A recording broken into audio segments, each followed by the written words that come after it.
ಬುರುಡೆ ಪ್ರಕರಣಕ್ಕೆ ಸಂಬಂಧಪಟ್ಟಂತೆ ಸಾಕಷ್ಟು ಟ್ವಿಸ್ಟ್ಗಳು ಸಿಗ್ತಾ ಹೋಗ್ತಾ ಇದೆ. ತಮಿಳುನಾಡಿಗೂ ಕರ್ಕೊಂಡು ಹೋಗಲಿಲ್ಲ, ಮಂಡ್ಯಗೂ ಹೋಗಲಿಲ್ಲ, ಬಂದಿದ್ದು ಬೆಂಗಳೂರಿಗೆ. ನೋಡಿ ಎಲ್ಲಿಂದ ಎಲ್ಲಿಗೆ ಲಿಂಕು. ಮಂಗಳೂರು ಟು ಬೆಂಗಳೂರಿದು. ನೇತ್ರಾವತಿ ತೀರದಲ್ಲಿ ಶವ ಹೂತಿಟ್ಟ ಪ್ರಕರಣಕ್ಕೆ ಮೇಜರ್ ಟ್ವಿಸ್ಟ್ ಅಂತ ಹೇಳ್ಬೋದು. ಚಿನ್ನಯ್ಯ ಅಲಿಯಾಸ್ ಮಾಸ್ಕ್ ಮ್ಯಾನ್ ಅನ್ನ ಬೆಂಗಳೂರು ಕರೆ ತಂದಿದೆ ಟೀಮು. ಹಾಗಾದ್ರೆ ಲಿಂಕ್ ಹೇಗೆ ಶುರುವಾಯಿತಿದು? ಬೆಂಗಳೂರಿನ ಬಾಗಲಗುಂಟೆ ಪೊಲೀಸರ ಭದ್ರತೆಯಲ್ಲಿ ಸ್ಥಳ ಮಹಜರು ಮಾಡ್ತಾ ಇದ್ದಾರೆ. ಪೀಣ್ಯ ಮಿನಿ ಕಾಲೋನಿಯ ಜಯಂತ್ ನಿವಾಸದಲ್ಲಿ ಪಂಚನಾಮೆ ಮಾಡಿದ್ದಾರೆ. ಜಯಂತ್ರಿಂದ ಬುರುಡೆ ಪಡೆದುಕೊಂಡ ಬಗ್ಗೆ ಮಾಹಿತಿ ಹಿನ್ನೆಲೆಯಲ್ಲಿ ಸೋಕೋ ಟೀಮ್ನಿಂದ ಚಿನ್ನಯ್ಯ ಕರೆತಂದು ಮಹಜರು ಕಾರ್ಯವನ್ನ ಮಾಡಿದ್ದಾರೆ. ಆತ ಧರ್ಮಸ್ಥಳ ಪಂಚಾಯಿತಿ ಅಧಿಕಾರಿಗಳಿಗೆ ಎಸ್ಐಟಿಯವರು ಬುಲಾವ್ ಕೊಟ್ಟಿದ್ದಾರೆ. ಗಿರೀಶ್ ಮಠಣ್ಣವರಿಂದ ದಾಖಲೆ ಬಿಡುಗಡೆ ಹಿನ್ನೆಲೆಯಲ್ಲಿ ನೋಟಿಸ್ ಹೋಗಿದೆ. ಪಿಡಿಒ ಪಂಚಾಯಿತಿ ಅಧಿಕಾರಿಗಳಿಗೆ ವಿಚಾರಣೆಗೆ ಹಾಜರಾಗಲು ಸೂಚನೆಯನ್ನ ಕೊಟ್ಟಿದ್ದಾರೆ. ಮಠಣ್ಣವರ ದಾಖಲೆ ಜೊತೆಗೆ ಪಂಚಾಯಿತಿ ದಾಖಲೆಗಳನ್ನ ತಾಳೆ ಹಾಕಲಾಗುತ್ತೆ. ಜೊತೆಗೆ ಇಂದು ಬೆಳ್ತಂಗಡಿ ಠಾಣೆಗೆ ಸಮೀರ್ ಕೂಡ ಹಾಜರಾಗಿದ್ದ. ಹಲವು ದಾಖಲೆಗಳ ಸಹಿತ ಬೆಳ್ತಂಗಡಿ ಠಾಣೆಗೆ ಸಮೀರ್ ಹಾಜರಾಗಿ ಆಲ್ರೆಡಿ ಈಗ ಎಂಡ್ ಆಗಿದೆ ಅವನ ವಿಚಾರಣೆ ಇವತ್ತಿಂದು.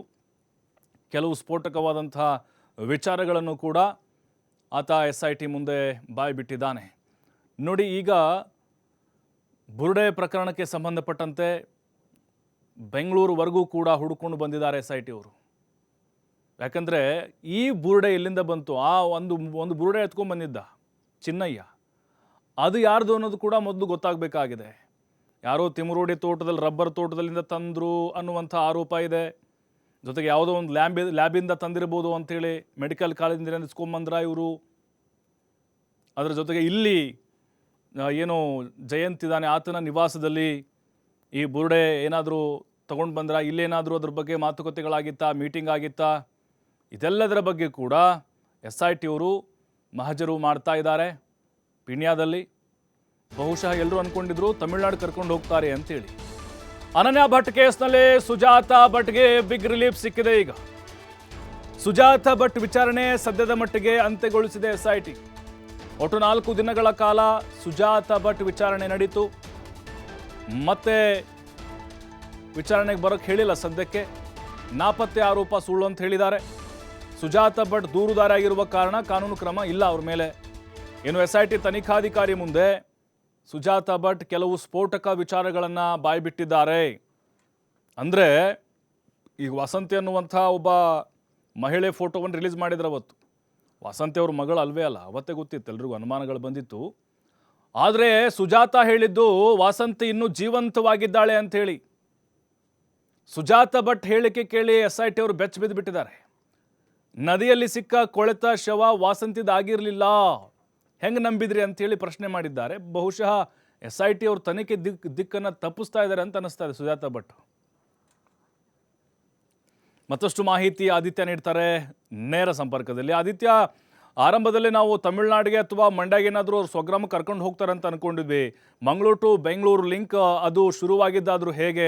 ಈ ಪ್ರಕರಣಕ್ಕೆ ಮತ್ತೆ ಏನಾದರೂ ಮೇಜರ್ ಟ್ವಿಸ್ಟ್ ಇವತ್ತಿನ ತನಿಖೆಯಲ್ಲಿ ಸಿಗ್ಬೋದಾ? ಸುಜಾತಾ ಭಟ್ ಈಗ ವಾಸಂತಿ ವಿಚಾರವಾಗಿ ಒಂದು ಸ್ಫೋಟಕ ಹೇಳಿಕೆಯನ್ನು ಕೊಟ್ಟಿರೋದು ಎಲ್ಲೊಂದು ಕಡೆ ತನಿಖೆ ದಿಕ್ಕನ್ನು ತಪ್ಪಿಸುವಂತಹ ಪ್ರಯತ್ನ ಏನಾದರೂ ಮಾಡ್ತಾ ಇರ್ಬೋದಾ ಅಂತ?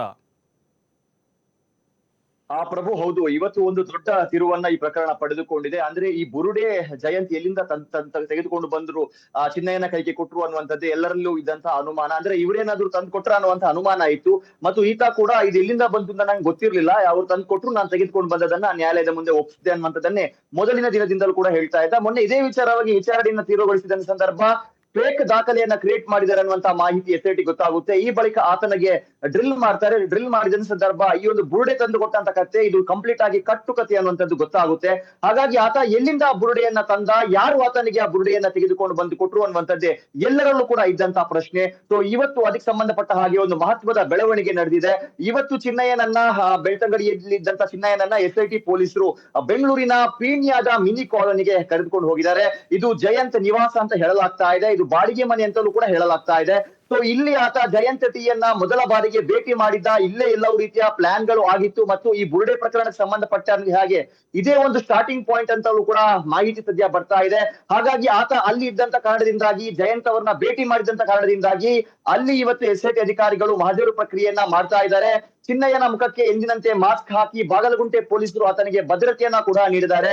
ಬಿಗಿ ಭದ್ರತೆಯಲ್ಲಿ ಆತ ಮಹಜರು ಪ್ರಕ್ರಿಯೆಯನ್ನ ಮಾಡ್ತಾ ಇದ್ದಾರೆ. ಜೊತೆಗೆ ಸೋಕೋ ಟೀಮ್ ಕೂಡ ಇದೆ. ಅಲ್ಲಿ ಏನೆಲ್ಲ ವಸ್ತುಗಳು ಸಿಗುತ್ತೋ ಅದನ್ನ ಬಹಳ ಜಾಗೃತೆಯಿಂದ ರಿಕವರ್ ಮಾಡ್ತಾ ಇರುವಂತ ಪ್ರಕ್ರಿಯೆಗಳು ಕೂಡ ನಡೀತಾ ಇದೆ.